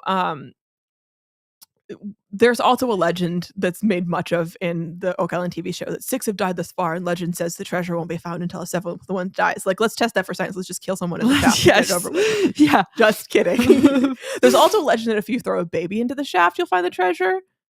Jeez. Who's sitting and being like, what is the most awful story I can come up about this? Like Who's starting these legends? Get Unless hobbies. it's like straight demonic. Yeah. So yeah, the ruling is that they were overcome by toxic marsh gas that made them unconscious, so they drowned. So marsh gas is typically methane and it's odorless, which is inconsistent with the rotten egg smell witnesses described that day. Oh. So Tim Kaiser, grandson of Jim Kaiser, all these quotes that I'm going to be saying are from Randall Sullivan's book. He says, my grandmother told me that when my grandfather came home that day, she hung his overalls out back, but she said they stank even after a week. Farron, son of Jim Kaiser, says eventually the overalls got hung up in our mudroom, but my dad never wore them again. He said he could still smell the gas on them. So Randall Sullivan suggests that carbon dioxide might be what's going on here, because in enclosed spaces, it can smell like rotten eggs, and it could well have been produced by the pump running all that day in the shaft. Sure. My question is, why was this never an issue before? Because they've always had the pumps have been a consistent theme. Right. And it hasn't happened since. And for some reason, I don't buy that it was like a normal explanation. Like me, I hear rotten egg smell and my mind goes to something supernatural, like demons. Obviously, it's probably something natural like this. But given what happens next, I have a little bit more forgiveness for my idea that there's something really supernatural happening this day. Okay. So according to Lee Lamb, Restel's daughter, there is a darkness to the place even when the sun shines. And 10 years later, she says, I certainly believe there's a malevolent spirit of some kind on Oak Island. So Jim Kaiser, again, this hero who pulled these 4 bodies up, he and his family held to this belief that there was something supernatural and wrong with the island. So Jim got a well-paying job as a night watchman on Oak Island about 2 weeks after the tragedy. Okay. And he only makes it until early autumn when he comes back in the middle of the night, just really shaken up. He's swearing profusely, but from fear and not from anger. His kids say this is nothing like his anger. It was like it was just like a verbal diarrhea of swearing. It wasn't like he was like sitting there thinking about it. It was just like an instinctive response. And he was like this for about a week before he calmed down. And he never went to Oak Island again after that night. Wow. Over time, he starts to tell them what happened. So he'd been spending his nights at the Restel's old cabin. And he said it was about 11 or 12 at night. He just stoked the fire and settled down to go to sleep. And he must have gone to sleep because when he wakes up, he can't breathe. There's a creature pinning him down, staring into his paralysis eyes. Demon. Yes, but with more details. So Okay. it's staring into his eyes with its own enormous, like fiery, glowing eyes. But the interesting detail here is that its entire body is covered in tight, curly black hair, which kind of sounds Bigfootish to me. Yeah. I don't know what to make of that detail, honestly. And it smiles at him and says, don't ever come back. So yeah, I wouldn't come back in the same situation. So according to Farron, my dad said when it let him go and disappear, the whole building shook. He said it was just unreal. There was no wind, nothing. And he got in his truck and drove back across the causeway, and he wouldn't ever go back on the island again after that. He told me it was the only thing that's ever scared me. So after this, Jim becomes a heavy drinker, and he alternates between days of silence and violent eruptions of rage. He becomes less and less reliable at his job and begins getting in trouble with the Royal Canadian Mounted Police. I do wonder if there's some, like when you see someone have a spiritual, like a supernatural experience like this, and then have negative behavioral changes, I start to wonder about like demonic oppression or possession. Yeah. I don't have enough to go on about this, but when he tries to confide in people about what happened that night, they kind of suggest it was either due to exhaustion or drunkenness. This could also explain his behavior changes if he feels like this scared him. He's not one who gets scared. He doesn't know how to process this, and no one's helping him out. Right. And they're telling him it's because you were drinking, so he just keeps drinking. Yeah. Yeah. And people's unbelief really does seem to drive him closer to the edge. It also seems like his wife doesn't put up well with his need for support on this, and she just shakes her head and walks away. I just want to note this is a toughie because it's clear that he needed far more support than he was getting. Absolutely. Yeah. Beulah had 8 children to take care of, less income with which to do so given his unreliability. Yeah. And by all reports from his children, he had become quite abusive. Yeah. Very violent. So demonizing her in response to the situation also doesn't seem like the right approach. I'm not saying that she did everything right. I don't know. I wasn't there, but everything was wrong with the situation. Yeah. So eventually he pulls Farron aside and he apologizes for the way he's been treating them. And about a few weeks later in 1976, he shoots himself in the head with a rifle in public at almost 50 years old. And his grandson Tim says, "Oak Island scares me. I believe there's a bad spirit on the island. I believe my grandfather encountered it." So this quote from Randall Sullivan is interesting because he says some of what may have to do with what Beulah Kaiser had told him when he asked her about that night. Tim said is that whether or not she had believed Jim's story, she said, I'm reading this quote badly, I'm sorry. My grandmother looked at me, and then she told me that when he came home that night, Jim had showed her his arms, and they had huge bruises on them that had been made by handprints. So this thing that grabbed him left a mark. It was an actual thing. Yeah. Holy crap. And these are not the kind of people who seem prone to making up stories. So it's also like you don't kill yourself over a story you made up either. Yeah, exactly. You give it up. So I have a couple pictures to pull up now as I'm discussing. We've got Dan Blankenship is the next guy we're going to talk about. Yes. Huh. He's an interesting character. There's several Dans in this story who are interesting characters. And then we have a picture of a diagram of Oak Island here that is relevant. So if you look, the thing I'm going to be talking about is called Borehole 10X. It's between Smith's Cove and Money Pit in the lower left-hand corner. Okay. So in 1969, Dan Blankenship begins digging Borehole 10X after finding the area through water witching. Water witching? Yes. Another Randall Sullivan quote. More than 40 years later, Dan, vividly conveyed the force with which those rods had pointed him to the spot where 10X had been dug. Was not the least bit embarrassed to be telling me about it.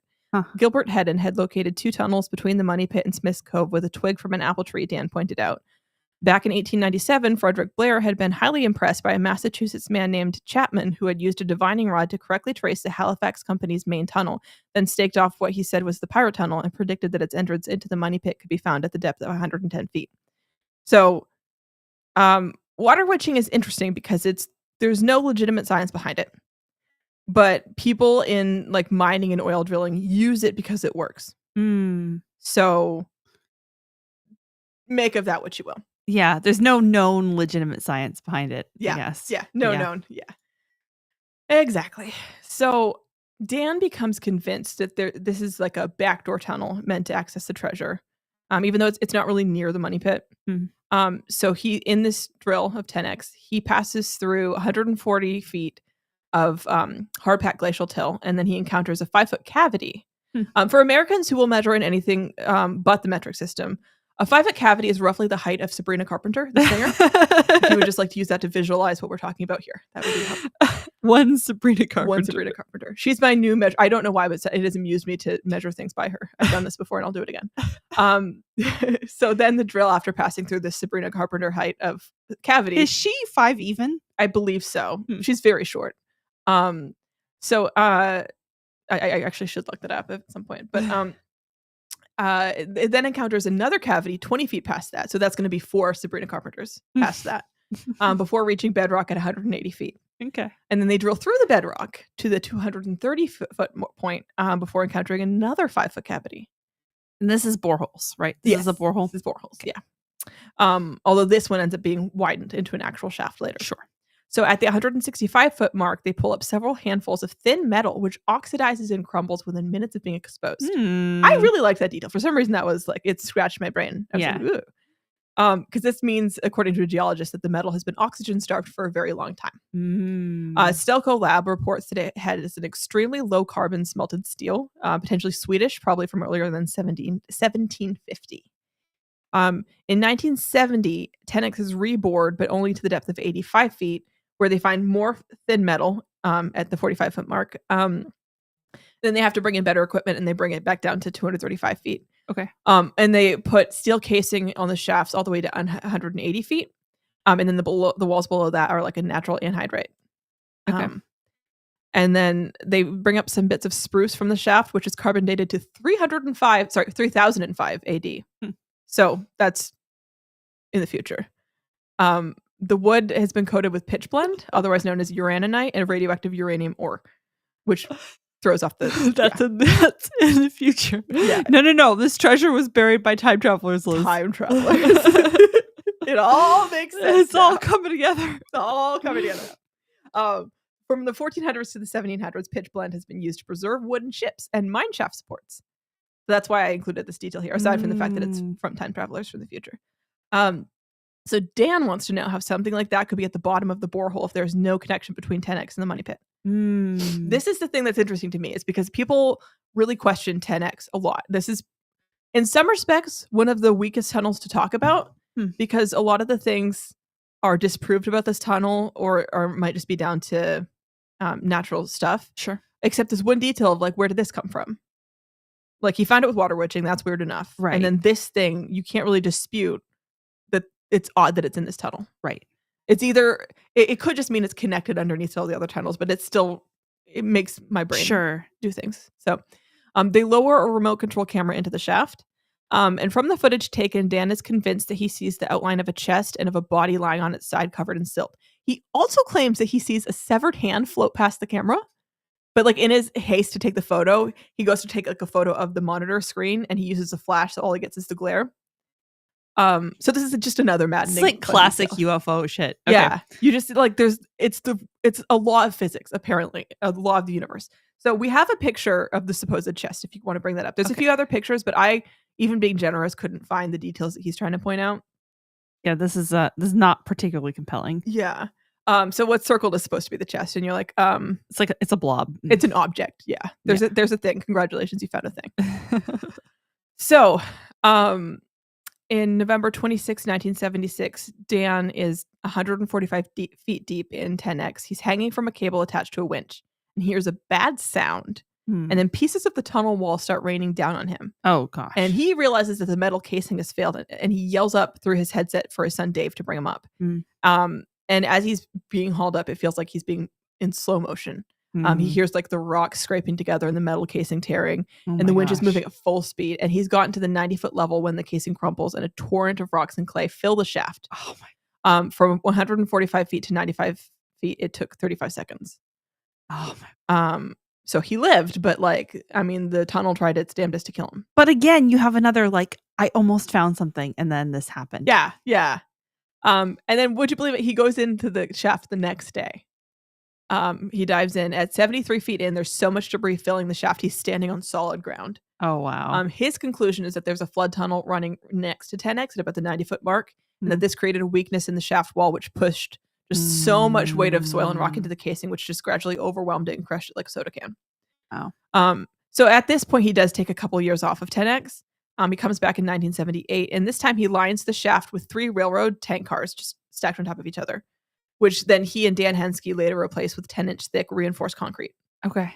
And then on several occasions during this work, he almost dies because his air compression goes out. He's connected to, like, an air compressor on the surface. This is going to tie into stuff we'll talk about later with a higher number of equipment malfunctions on this island. This is okay. I want to draw this because most of you guys are hearing this, and you've watched Skinwalker Ranch. You're familiar with that whole thing, and we talked the last.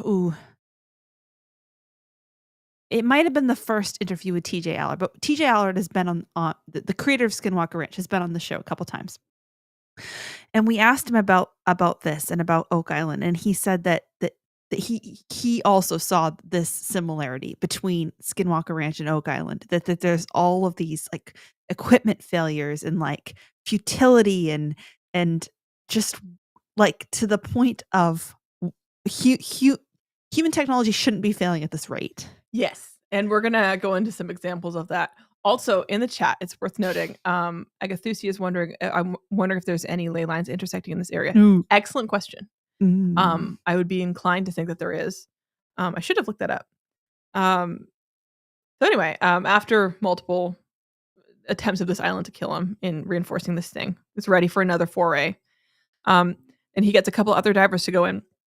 And there's a moment of panic when one of the divers gets stuck between the wall of the shaft and a displaced drill bar. Ugh. And so a little bit further down, the divers both end up crapping out. So this guy, Brian Abbott, he returns to map the floor with sonar. Okay. And he references 90 degrees objects, which it's not a naturally occurring angle in nature. One of these things he thinks might be a treasure chest that Dan saw 30 years ago. Okay. He also finds a wooden freestanding column, what he believes to be wooden, and an opening in the wall at the bottom of 10X. Okay. Which is 7 feet tall and 5 feet wide, and he thinks it's the entrance to a tunnel. We have an illustration of the bottom of 10X when you get a chance. Sorry, I chose a bad moment. You're good. Let's see. Yes, not this. This. Yes. So there's like a standy pole thingy and the chest and the entryway, and just to give you a visualization of what's happening here. Okay. So Nick Burchill, another guy who does sonar, he does another sonar scan, and he sees what he thinks is not one but two freestanding columns, which he also agrees are wood. He also sees a rectangular structure about 2 feet by 2.5 feet, which he believes with 90% certainty is a chest with a rounded top. He also thinks he could see potentially the human remains that Dan saw years ago. I don't know how they're finding any of these things after the shaft like filled in with all the stuff that fell into it. Like I don't know if it didn't fall into the bottom or if it like I have questions about how that was all done and how they expect to see anything that looks the same after.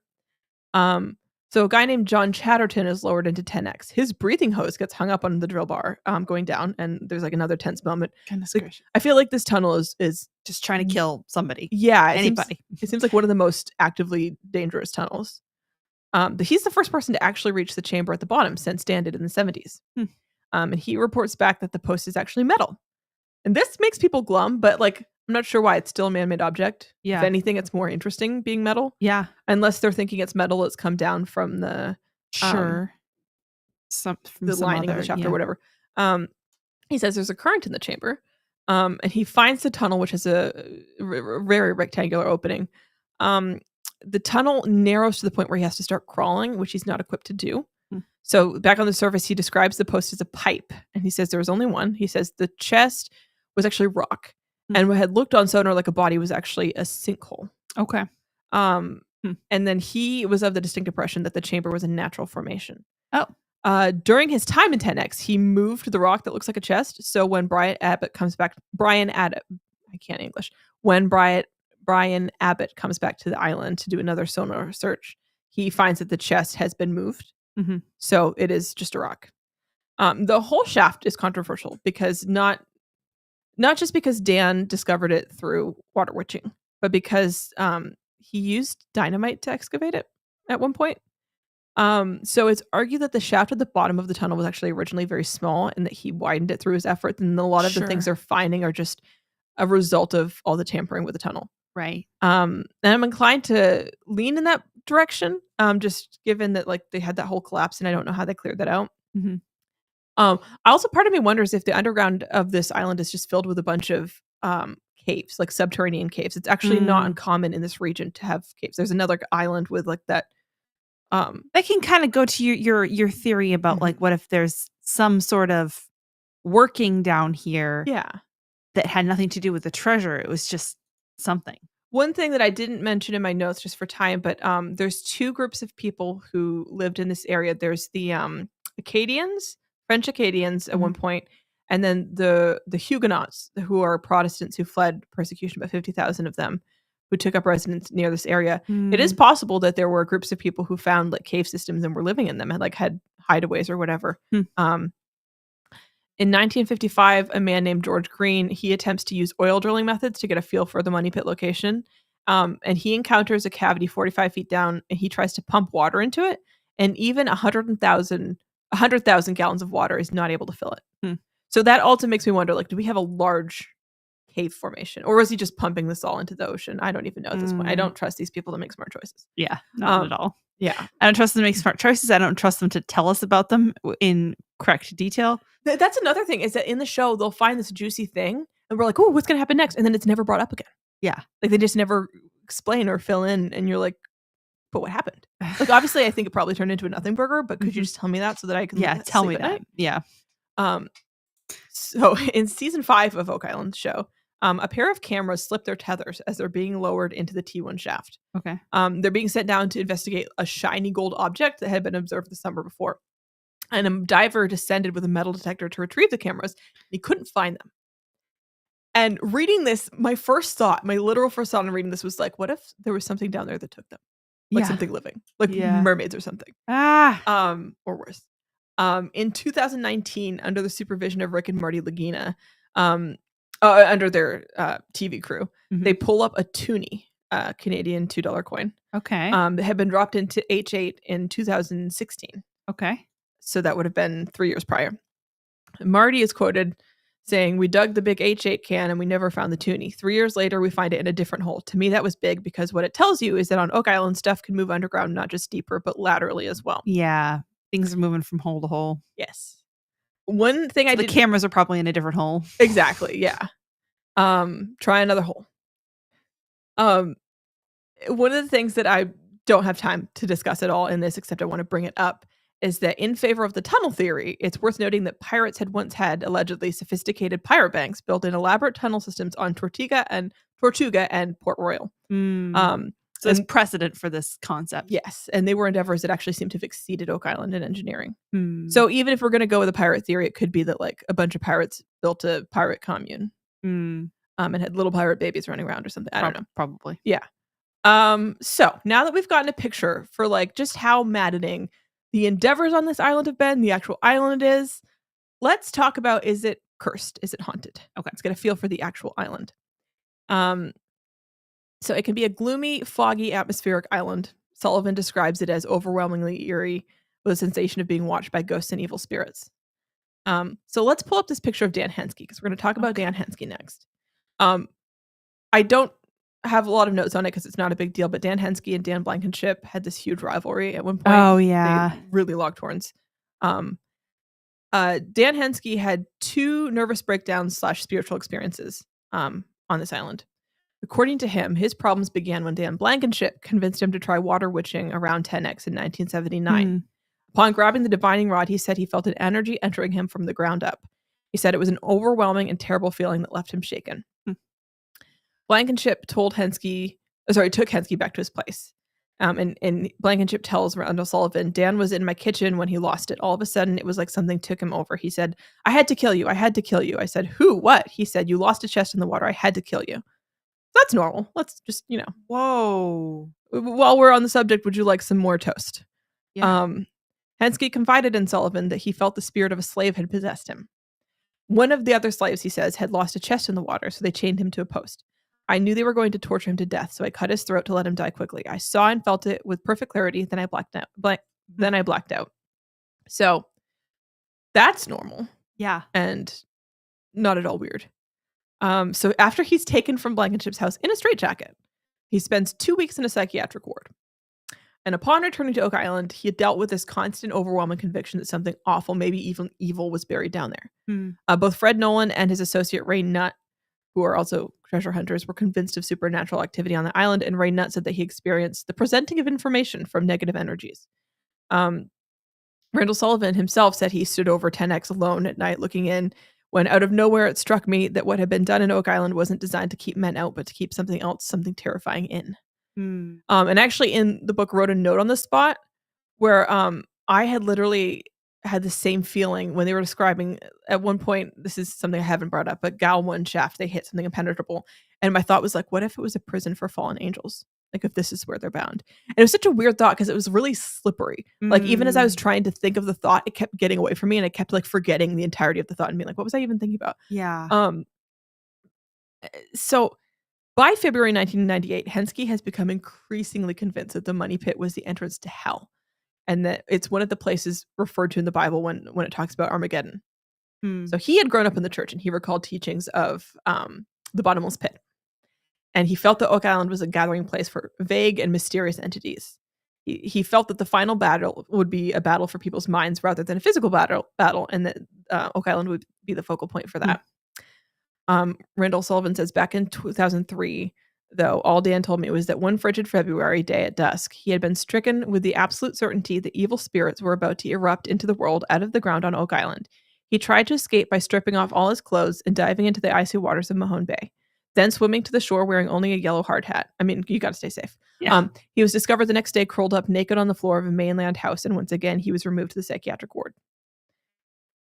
So, my question, what if whoever abandoned this tunnel system didn't do so because they just lost interest or stopped using it, but what if, like, the horrors of this island drove them mad, or they were so evil that they just would not come back to retrieve their treasure for anything in the world? In 2003, Dan said something about that place makes everything go wrong that can go wrong. So inexplicable equipment failures are regular and even expected on the Oak Island show. One geophysicist comes with an apparatus he's used like all over the world, and the minute he tries to use it on the island, it stops working. So he calls the manufacturer, and the manufacturer insists like this, it can't fail. It has so many fail safes built in, so many redundancies, it's incapable of malfunctioning. And he's like, well, maybe it can fail. It can't fail, but like it has. Another man is reduced to tears when his underwater propulsion machine breaks. He can only insist like repeatedly, this has never happened. This has never happened. And that's only two examples of like an established trend on the island of just things that shouldn't break. Right. And again, this happens at Skinwalker. Yes. Constantly as well. Yeah. Something's interfering with. There's also cases where just even in the older period where the electricity just goes out a lot weirdly. The TV crew have plenty of stories of their own of microphones cutting in and out, especially at the eastern edge of the swamp and near 10X. We keep coming back to 10X. There's something spiritually wrong about 10X specifically. Whether or not it's connected to the treasure, that part of the island is sick. And things keep breaking, things keep being misplaced. Stuff like this is so normal for them that they just explain it as Oak Island. Now, to throw in a side note real quick, a personal story. I think I've mentioned it before. Abby and I used to live in a house that was supposedly haunted. And I had a lot of stuff that happened in my room. Like I would lie awake at night listening to stuff falling off my shelves. And I had just this bad reputation in the family of being really forgetful and losing all my stuff. And it made me feel so crazy because like I would know where I left the thing. Like I was a really messy child. I will acknowledge that. Yes. But I was also an anal child. Like I knew where all my stuff was, even though it was messy. Like I still had a map in my head and things would go missing all the time. And when we moved to another house, that stopped happening. My mess didn't change, but I stopped having this madness of like, I literally know where I put that and I can't find it. And that house, I also had just these horrible demonic nightmares where I was always like casting demons out in the name of Jesus. Like I can't explain to you the different quality of fear I had in those dreams. Most fear for me is like hot fear. And this fear was really cold. And this is also like, I've never had dreams like this where it feels like there's another consciousness in my dream with me, where I'm aware of its thoughts and intentions. But this made me think of that, of like the malfunctions and the almost like poltergeist-like activity. Yeah. So Marty Lagina, one of the brothers running the show, he's a skeptic. And he has no means of explaining the electrical failures and the breakdowns in equipment. But he says it happens so much more often here than any place I've ever been that it's not even close. A magnetic survey of the island was suggested to see if like that could explain it. As of the writing of the postscripts in Sullivan's book, that does not seem to have happened, and I couldn't really find info indicating whether they ended to this point. Like I think they've done similar type surveys, like they found like iron underground or something with a scan, but Marty has an incident alone at the Money Pit after dark. He's like on a dare. He's there and he says, first, I don't believe in any of that stuff, but I was there not even 10 minutes when I heard this blood-curdling shriek, and I admitted I was terrified. I got out of there as fast as I could. He apparently actually almost runs someone over trying to get off the island, and he's never gone there alone after dark again. Wow. I can see this being a prank. Yeah. Like being dared and someone screaming. However, there is something worth noting when a skeptic is scared by something. It's true. And they can't fully explain it. So going back to this house that Abby and I lived in, my mom is pretty skeptical about all the supernatural stuff. Like she'll have like some other explanation that she can think of for it. And there was one time where she was home alone in the house. And she heard movement upstairs, someone walking around in the master bedroom and either opening or closing the window and then going and sitting down on the bed. And she was like, oh, my husband must actually be home. I didn't realize it. So she goes up to see him. and the window's like closed and locked, and there's no one there. And it really shook her. Hmm. And then about a month later, I was home alone, and I was about 13, and mom and Abby were grocery shopping, and dad was out doing like his painting job or whatever. And I heard with like distinct clarity the car going down the driveway, like the crunch of the gravel under the tires. I heard the car doors opening, mom and Abby talking, like the rustle of grocery bags as they're getting things out, the door slamming, keys in the door, opening it, and then they yell like, Liz, we're home. So I go down to see them. There's literally no one there. There's no one in the driveway. There's no one in the neighbor's driveway. And the cat flipped out and like ran past my feet. And I ran upstairs and I didn't come back down until I knew for sure that they were in the house. That's not really relevant to the show, but it's relevant in my head. So therefore you now hear it of like this weird stuff. So anyway, people have long reported seeing supernatural activity on the island, whether it's ghosts, specters, or a really common occurrence is a black dog with red eyes. And black dogs or hellhounds are like a really big deal in supernatural stories. So Anthony Graves' son William, on his deathbed, this is way back in the 1850s. He's talking about he's out on the water. He's like spearing for lobster, and he sees a man on the shoreline with like this long white beard beckoning for him, saying like, "Come here, and I'll give you all the gold that you can carry." And he's so scared, he like immediately starts rowing for home. Dave Blankenship, Dan's son, and a couple men at one point see the east end of the island engulfed in flames, and they rush over, and there's no fire. What? And like there's no evidence of there having been one. Oh my god. But they saw like the flames like licking over the trees. Oh my So word. it was clearly like a huge inferno. Because those are tall oak trees. Yeah. And more than one person saw it? Yeah. A couple men with him. It doesn't say exactly how many. So it's not just one person hallucinating. Yeah.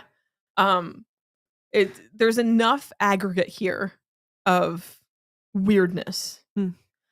Becky Parsons, she's a camera operator for the show. She says that she was unaware of the supernatural associations on the island when she joined, but she does consider herself to be sensitive to spiritual things, supernatural things. She says that when she came to the island, she immediately became aware of strong feelings about a spot just a little bit past 10X, right on the tree line. So one day while she's shooting B-roll, which is just like the filler, like stuff that they put in during the narration, she starts exploring in that area to the left of 10X. And all at once, she starts to feel like someone is like standing behind her, and she thinks it's her assistant. So she turns to talk to him, and there's no one there. But there is like a depression in the ground right at the spot that she had not noticed previously. And she just felt really strongly like she'd encountered something. Okay. So a while later, a psychic comes to the island. I don't think that you should bring psychics into supernatural situations. No, don't do it. I don't think that you should try to encourage things, especially from someone who's like, psychics are there more for like show and drama and they make stuff up. But she invites Becky to go walking with her after dark. This seems like a very smart idea. Let's do this. Great plan. Great plan. And the psychic is carrying this device that's meant to measure spiritual energy. It's probably not an EMF reader because I feel like they would have just said EMF reader. Sure. But Becky heads straight to the spot by 10X. And when she steps into the woods, the energy readings go off the charts. Okay. Becky leaves the pathway. When she does so, she feels a rush of energy like something's trying to enter her body. She doesn't sense evil or danger per se, but she resists the energy because she doesn't want it possessing her. And it's at this point that she hears the psychic screaming. Distraught, the psychic explains that she had seen a black mass following Becky into the woods. Yeah. That's fun.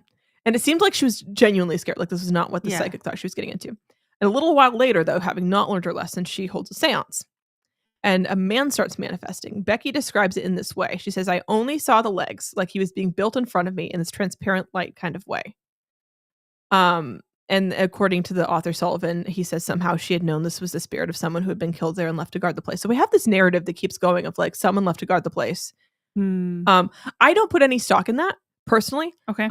I do think that they are encountering things that are telling them that. Sure. I just don't think that's the narrative. I think that's whatever demonic entity is there is telling for fun to mess with people. Sure. Well, because they know what the mythos is, that they know what they're participating in. Yeah, it feeds into the idea of, oh, you know, someone died here. There's treasure. How can we make this really interesting? So, because it's you would think it's probably in the demon's interest to keep people digging, and so like, oh, I've been left here to guard the place. Yeah, because there's something to guard. It really that's the thing that's interesting to me because like Randall Sullivan, it told him to leave. Yeah. but it doesn't seem to tell anyone else to leave. It seems to mess with people. Mm. Like we have that apparition beckoning Anthony Graves' son William onto the shore. Mm. Side note: if anything spiritual is beckoning you, just Don't do that. Don't. Don't. Yeah. Yeah. No. But like to me, it feels like all the lives being poured into this are feeding whatever this Yes. supernatural energy is. It's like a sacrifice to it. People are sacrificing their lives for this. And it's also not just convenient how everything seems to fall apart right when they find something. It's also convenient the times where people are kind of getting close to giving up and then they find like a coin that's interesting or whatever. So to keep them hooked in. yeah, it feels like this is an active entity, just like the Cecil Hotel that like somehow reaches out and pulls people in and has this like conversation with them where people I can understand the mindset of like, well, if I quit today and then they find the treasure tomorrow, that's going to suck. So I'll stick it out another day, another day, Right. another day. And they just like they put their whole lives into this. I know that greed is a powerful force. And I am not an adventuring dude. So I can't 100% speak with, perfect confidence, but I feel like even the idea of a lot of money is not enough to explain the extent to which some of these people have poured their lives into this. Yeah. Because the amount of money people have spent on this is far greater. Like at some point, like I can see a sunk cost fallacy of like, well, now I have to find the gold because I've put so much money in. Right. But to me, treasure alone doesn't explain just the absolute grip this has on people. Yeah. And also, usually when people are looking for treasure, they're a lot more successful. This is like obviously weird with the flood tunnels, but there's just something so different about this island. Do you think that it could possibly be like a gateway to the underworld or the bottomless pit or something? I feel like that might be going a little too far. I think sometimes we over and underestimate how big a demon is, how big a fallen angel is. There is the idea that you can trap a demon in a box. I don't know if that's real. I don't know if that's true. Yeah. But if it is possible that some godly priest at some point was able to trap a demon in a box and then buried the demon on this island, that it's just like continually trying to get people to get it out, but that there are other forces too of like thwarting it. But part of it too is like the thwarting itself feels really evil and demonic. And yes, I don't necessarily believe that every demon is on the same side working for the same ends either. So, but it does, I mean, you would think that the demons would want the demon freed and wouldn't be thwarting it. And the thwarting doesn't seem to be of God. It's very dark, the thwarting. So I don't know. What do you think? I have trouble knowing what to make of it. Also, side note, Gutsy Mustard says, I'm getting spooked. My tinnitus is going crazy during this whole convo. It's a creepy story, guys. It is. One thing to sideways answer your question. This reminds me of one of the places that you used to live in where Abby had this rental house. It was next to or behind a gas station, and it was next to like two other small houses. Yeah. And it looked like the people living in the house to the left were potentially witches. I'm not sure. They had some like at least Native American stuff going on in the yard. Yeah. Like they'd tie like random rags and strings and stuff to the trees in like this weird way. It looked like some sort of ritualistic thing. Yeah. And we noticed there was like a lot of weird stuff happening around the area. One of the main things to know is that like if you got out into the woods, like we wanted to explore the woods, I would get this feeling of vertigo standing in specific spots, like almost nausea. The woods felt really, really sick. Yes. The closest approximate explanation or comparison to it is one time we went hiking by a really big power line, like those big ones that go through the woods, and like you can hear the buzz of it and everything. And like the electrical feeling in the air was also that similar. Sure. There's a pressure in there. But anyway, like there was I actually installed, I don't even know if there's anything to it, but I installed an EMF app on my phone for what it's worth. and it went nuts around that area. So it made me wonder if there are areas of land that are just really sick from something that's happened there. Yeah. Like for instance, playing into the theory of a person being killed there left to guard the place. Mhm. If a large amount of blood has been spilled in the land, I could see it maybe being a very spiritually sick place. I don't think that explains it enough. I think that the place has gotten sicker and sicker over time because of the things people have poured into it. Yes. I don't think it was well to start with. I think that it's also possible the amount of effort put into building this thing, if this was built for greed and protection of gold, if that also fed into it. There's also the cursed gold idea. Sorry, go ahead. No. There is one other thing I didn't include in my notes, but it is worth noting. There is one of the French jewels, the royal jewels that was lost. It seems like they've all been accounted for except for one. I forget what it was called, but it was a really large diamond that was cut such that it seemed to glow blue even when not lit by an external source. And it was said to be cursed. And it's quite possible that it was cut in half, and that the half that we have found is the Hope Diamond. Oh, which is cursed. Yes. So one theory is that this other half of the jewel is hidden on Oak Island. So do we have something of potential spiritual significance that's here? Is this like a not a convolution, convergence of things? One theory that comes up a lot is that this wasn't just a place where pirates buried treasure, but a place where multiple people used it over time. Yes. Like potentially an existing, like a dumping ground. Yeah. Yeah. An existing formation maybe that was made into something, and this is passed down through the centuries. So you can see like a cumulative effect of darkness around this. We'll get into this more in the Freemason episode about maybe there were some rituals happening here. But I think this to me falls under the Cecil Hotel thing. Remember when we were talking about the Cecil Hotel and you for a brief period were like, I want to go to the hotel. Right. Yeah. Oh, I felt the same thing about the island. Yeah. Of like, I want to go dig. I want to go dig. This is for me, this is even stronger than the hotel, I'd say, where I would love to go on a tour of the island. Right. Just to get a visual of what we're talking about here. Right. Obviously, I've seen it on the show, but to actually physically be there and to feel it. I I want to be there at night and feel, okay, is it actually spoopy? Right. Or are they just a bunch of wusses? Right. Because also you get to the point where the power of suggestion becomes really strong. Right. So you want to take all this into account, and also belief means something. Yeah. Yeah. Belief means something. And someone like Randall Sullivan writing a book about it is going to be motivated to make it more dramatic to fit a narrative. Right. But there are way more incidences. This is just a sampling of the stuff that's happening there. It is well attested that there's something active there. Right.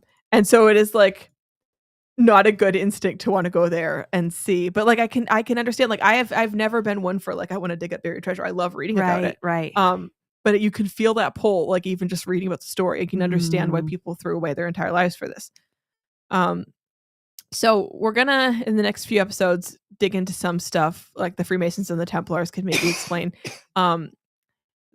There is a couple follow-ups in episode 2 of the series that might give you some insight into the spiritual stuff we're not going to go into today.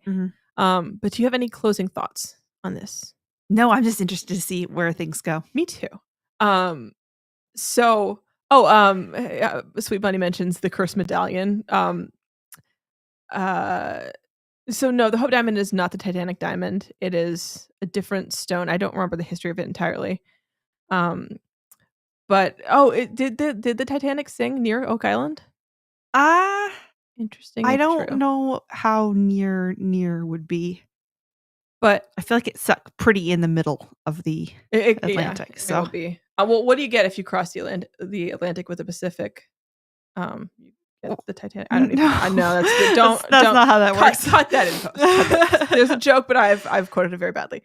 But yes, Azer86X says I've always been interested in the swamp. Yes, there is some really interesting stuff about the swamp where it seems like there's paving stones laid down underneath it. That seems to be connected to the Knights Templar. So anyway, there's a lot to this island. I do feel like the most maddening thing about the island is not the treasure, but the need to know why, or the need to know what happened. Right. I could see. I'm not going to be motivated by gold because that's too much of an abstract concept to me. Strangely enough, that seems like a physical thing for most people. But the thing that would drive me nuts is I just want to know the answer. I just want to know what this thing was. What was it? Yeah. Who was here? And that I think is why it's such a compelling story, because it's not just like, we haven't found the wreck yet, but we're keeping looking. It's like, what are we even dealing with here? Right. Yeah, we got it. We want to know.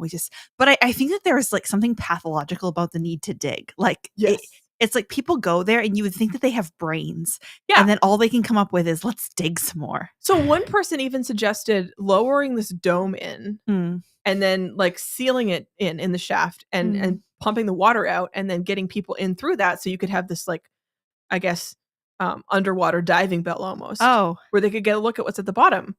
And a lot of these good ideas, they come in, they're like, we're going to do this. And then whether it's money or something else, they get there and they're like, you know what? Actually, we're just going to dig. Yeah. Like all the plans people will come in with these actual sound like approaches laid out on paper, and they get there and they just dig. Freak out and start digging. Yeah. It does seem like whatever demonic thing is on the island is like, it wants you to dig. That is the command. It's just to dig. Yeah. Yeah. So to me, I laugh at myself as I say it, but I do have trouble letting go of the idea of what if there is like a bound angel underneath there or something to that effect. Something bound. Yeah. Yeah. That wants to be dug out. And that's why the command is to dig. Like it really wants to be released. Yeah. I'm actually working on a short story based on an idea related to this, which my goal is to, at some point before the end of the series is done, have it up on the website. Can't make any promises. It is coming along, but I got sick and did not get as much progress on it as I wanted to. No worries. But I have some ideas about this island and Atlantis and evil people. So things to look forward to. We'll talk about this more, not next week, because next week we're going to talk about vaccines. Yes, we'll be back to the vaccine series. Yes, and then after that, like we'll just try to like skip over the vaccine things. Like, we'll get through that. I know you guys really just want to hear more about it. We're gonna for a while. We're gonna go back and forth between a vaccine episode and an Oak Island episode, and then we'll throw in other things if we need more time for research and stuff like that. Exactly. And then I have a few ideas for things I'm going to pursue. Could be Bigfoot, could be your mom, but it'll be hopefully good stuff. So yeah. Okay. Well, let's pray to wrap it up. Yes. Dear Lord, thank you so much for the audience. Thank you for everybody who's here listening. Thank you for Liz and for her research on this. And I pray that you just, as we kind of walk away from this, thinking about this, you give us wisdom and discernment for how to think about it, for those who are going to dig further into it. No pun, absolutely pun intended. Just discernment. And I pray that you just continue to give us wisdom into the things that we're looking at, to take the right lessons away from it and to come to the right conclusions. Some of this stuff is really fraught, and I pray you would keep us in the steady, safe ground with you. In your name, amen. Amen. All right. Good night, everybody. Thank you for coming.